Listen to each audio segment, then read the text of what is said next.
এখানে আমি তো কোনো আতঙ্ক দেখতে পারলাম না। আপনারা তো দেখলাম যে সারাদিন ঘুরতেছেন এদিক দিয়ে, ওখানে তো কৃষি মন্ত্রণালয়ে ঘুরতেছেন, খাবার কিনতে নাকি যাইতেছেন, কি আমি তো কোনো আতঙ্কই কোথায় দেখলাম না। আপনি তো ঘোরাফেরা করতেছেন, আমিও দেখলাম হাঁটতেছি, আপনিও হাঁটতেছেন, এখানে কিসের আতঙ্ক?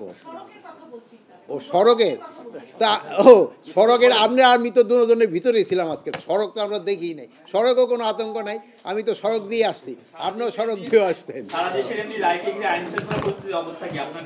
আমার তো মানে কোনো রকমের ছোটোখাটো দিয়ে একটা যে ঘটনা ঘটতেছে, এটা তো আপনারাও জানেন, আমিও জানি যে ঘটনা। আমি গতকাল বরিশাল থেকে আসছি, মাদারীপুর, যে জায়গাটা একটু বেশি ডিফিকাল্ট জায়গা, মাদারীপুর, শরীয়তপুর, ফরিদপুর, গোপালগঞ্জ, এই চারটা ডিস্ট্রিক্টে একটু তাদের নিয়েও আমি গতকালকে কথা হয়েছে।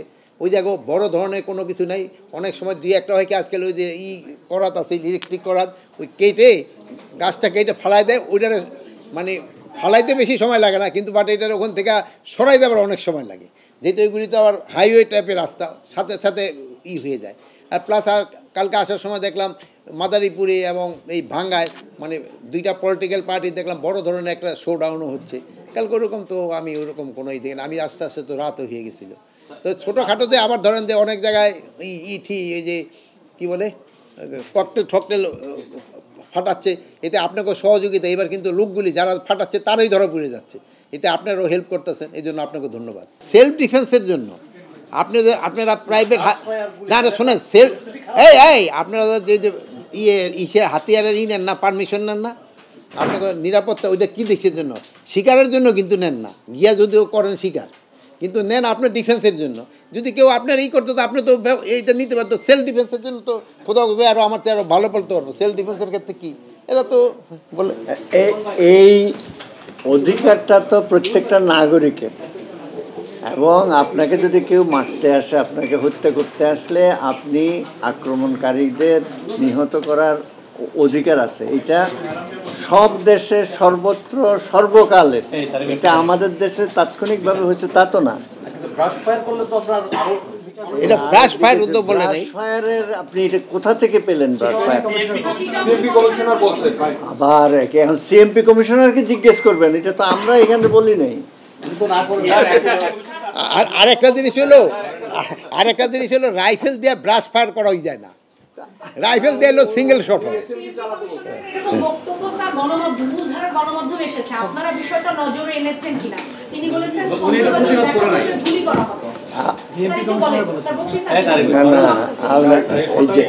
এখন আপনি আমাকে জিজ্ঞেস করছেন গণমাধ্যমে এসছে, আপনারা এখানে কতজন আছেন? গণমাধ্যম কয়টা ক্যামেরা আছে?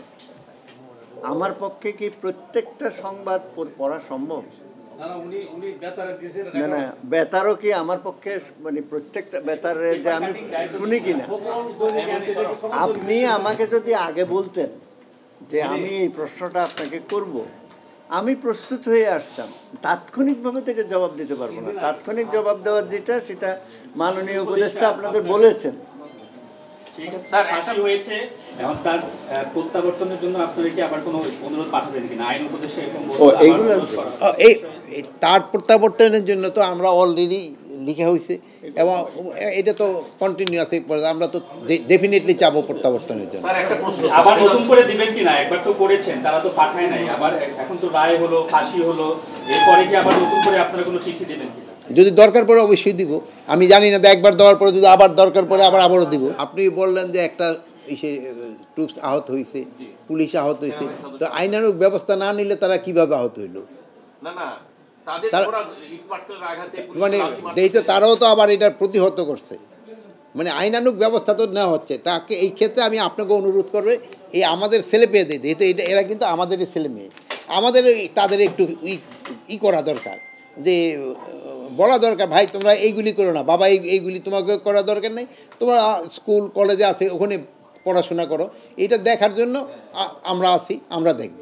এটা আপনারা যদি সবাই একটুখানি বলেন, এটার জন্য সবচেয়ে সুবিধা। কিন্তু আপনারা আবার কিছু কিছু লোক থাকে যেমন এটার আবার উস্কাই দিতে চায়, যেটা অনেকের তো অনেক ধরনের স্বার্থ আছে, তারা এটার উস্কাতে চাবে। বাট আপনারা এখানে যারা আছে আপনাদের কোনো স্বার্থ নেই, আপনারা এটা উস্কাতে চাবেন না, তাই আপনারা তাকে এটা নির্বৃত্ত করার জন্য আপনারা তাদের পরামর্শ দেবেন। এটা করাটা ভাই ঠিক হচ্ছে না, এটা যদি করে সরকার সরকার পক্ষ থেকে উদ্যোগ নেওয়া হয়েছে দেখে তো সবাই ডিপ্লয় করা হয়েছে। স্যার আমরা জানি যে রাইটে গিয়ে স্যার প্রসিকিউটরকে ভারতীয় নাম্বার থেকে হত্যার হুমকি দেওয়া হয়েছে, পাশাপাশি আপনাদের যারা উপদেষ্টা গতকাল একজন উপদেষ্টার বাসাও ককটেল বিস্ফোরণ হয়েছে, এই বিষয়গুলো কি আপনাদের কনসার্ন আছে? এখন হলো কি এটা ক্ষেত্রে আপনারা কিন্তু আমাদের থেকে আরও বড় কাজ করতে পারেন, যে এই ভারতীয় বা আমি বলবো পার্শ্ববর্তী দেশের থেকে যে উস্কানিমূলক বক্তব্য দেয় এবং মিথ্যা সংবাদ দেয়, এটা কিন্তু প্রতিকার সবচেয়ে আপনাদের হাতে বেশি। আপনারা সত্যি সংবাদ দিচ্ছেন এবং সত্যিটা প্রকাশ করলে অটোমেটিকই দেখবেন এটা ডাই ডাউন করে যাবে। ভালো থাকেন। Thank you.